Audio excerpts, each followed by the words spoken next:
All right, Falcons Nation, listen up because what I'm about to tell you is going to sound absolutely crazy, but stick with me here. 5 straight losses. Your starting quarterback down for the season. Your top receiver sidelined. A rookie corner goes down during a walkthrough practice. The injury report looks like a phone book, and we're heading into enemy territory to face our most hated rival. You know what most people would say about this situation? Disaster. Catastrophe. Season over, pack it up, see you in 2026. But here's the thing, and I've got the information that's going to blow your mind. This might actually be the perfect storm for Atlanta to flip the script in the most unexpected way possible. I'm talking about a storyline so dramatic, so wild, that it could only happen in the NFC South. We've got returning heroes, redemption arcs, and a chance to break a 56-56 all-time tie with the Saints. And trust me, by the end of this breakdown, you're going to understand why Sunday could be the turning point that nobody saw coming. But before I reveal exactly how the Falcons are about to shock the entire football world, and believe me, this game plan is going to blow your mind, you need to be part of this movement. If you bleed red and black, if you believe when nobody else does, then smash that like button right now, hit subscribe, and turn on all notifications. Because what's coming next isn't just analysis, it's proof that this team has something statistics can't measure. Don't just watch history, be part of it. Let's go, rise up and show the world what Falcons Nation is made of. Let's get the brutal truth out of the way first, because we're not sugarcoating anything here. The Atlanta Falcons are walking into the Superdome looking like a MASH unit. Michael Penix Jr. Done. Season-ending ACL surgery. Drake London? Out with a knee injury. And here's the gut punch that happened just days ago. Billy Bowman Jr., the rookie corner who was making serious noise in the secondary, goes down with an Achilles injury during Friday's walkthrough. Not even in full practice. A walkthrough. Raheem Morris said it doesn't look good, which in coach speak means we're potentially looking at another season-ending injury. Chris Lindstrom, the anchor of our offensive line, has been battling a foot issue all week. This is the kind of injury report that makes you want to throw your hands up and say, what else can go wrong? But here's where it gets interesting, and this is where most casual fans miss the real story. Sometimes, and I know this sounds counterintuitive, but sometimes adversity creates opportunity. Sometimes when you strip everything away, when you take away all the comfort zones and all the safety nets, that's when you find out who you really are. Now we're getting to the juicy stuff. Kirk Cousins is back under center. The same Kirk Cousins who was benched after struggling earlier this season. The same Kirk Cousins who, let's be honest, looked like he'd forgotten how to play quarterback at times. But hold on, there's a massive detail everyone's forgetting. The last time Kirk Cousins played in the Superdome, he got injured. That injury derailed his entire 2024 season. It derailed the Falcons' entire season. Now he's walking back into that same building with the weight of a 5-game losing streak on his shoulders, playing behind a banged-up offensive line, missing his top receiver, and facing a Saints defense that wants blood. This is either going to be a complete disaster, or it's going to be the kind of redemption story that sports movies are made of. And here's the kicker. When Cousins was last healthy and playing with Darnell Mooney in 2024, Mooney was on pace to shatter his career highs. We're talking 101 catches, 955 yards, and 5 touchdowns through 15 games. That connection was lethal. Mooney's been dealing with a broken collarbone and hamstring injuries this year. He's caught just 4 passes on 15 targets in his last 2 games. But if there's any chance at all, that Cousins and Mooney can resurrect that 2024 chemistry, game on. Because the Saints secondary, while improved, isn't impenetrable. Kool-Aid McKinstry is a solid corner, but he's allowing a 63% completion rate this season. Alontae Taylor is having a down year. There are openings here. The question is, does Kirk Cousins still have it? Can he step into a hostile environment with everything working against him and prove he's not done? This is his audition for 2026. This is his chance to show he can still sling it. 7 games left. 7 chances to rewrite the narrative. Now let's talk about the offense's nuclear option, Bijan Robinson. This is where things get critical. When the Falcons faced a similar situation against Miami earlier this season, Penix out, London out, having to lean on the run game, Bijan managed just 25 rushing yards. 25. That cannot happen again. It won't happen again if Atlanta wants any shot at staying competitive. Bijan Robinson is one of the most talented running backs in the entire NFL. The Saints' run defense is ranked 28th in the league, allowing 138.5 rushing yards per game. That's not good. That's actually terrible. This is the perfect matchup for Bijan to explode. And I mean explode. We need 100+ yards. We need him catching passes out of the backfield. We need him to be the entire offense if necessary. Because here's the reality, with Drake London out, with the passing game question marks everywhere, the Falcons have to establish the run. They have to control the clock. They have to keep the Saints offense off the field.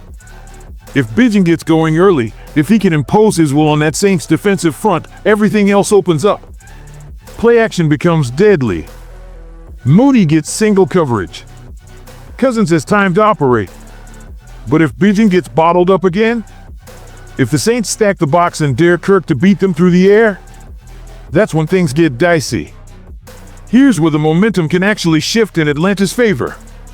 Divine Deablo is back.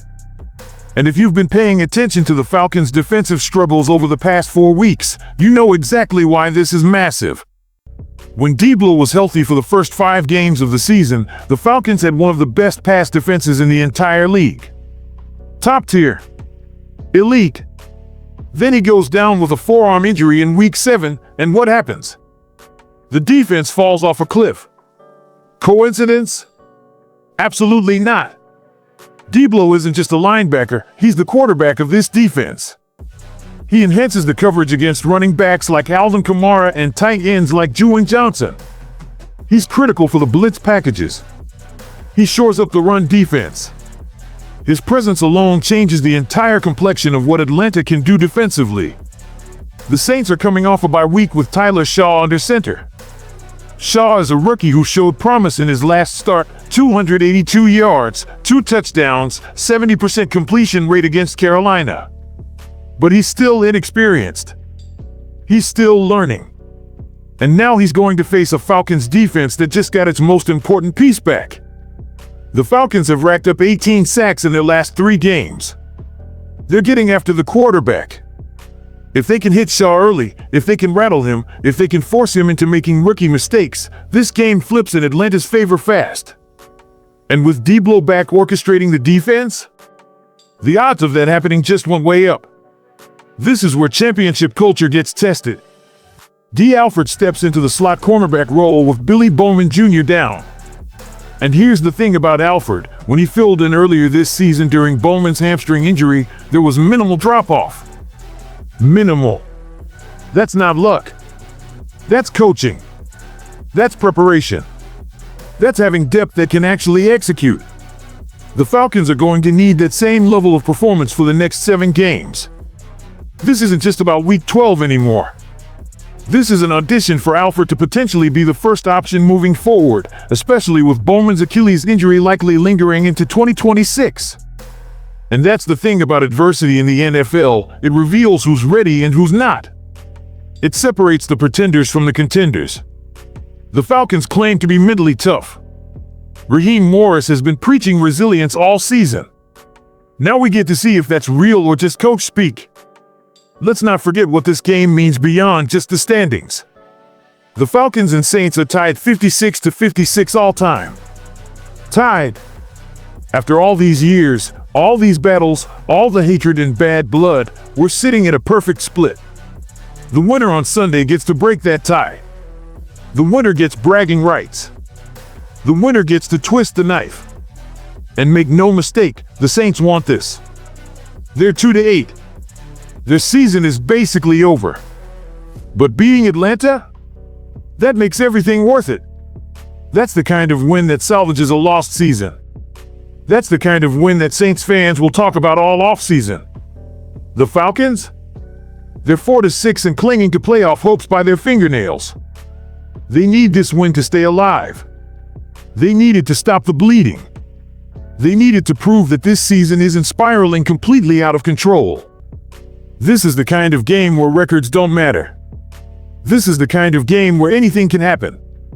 This is NFC South football at its most chaotic and unpredictable. Look, Falcons Nation, I'm not going to lie to you and say this is going to be easy. I'm not going to tell you that everything's going to work out perfectly.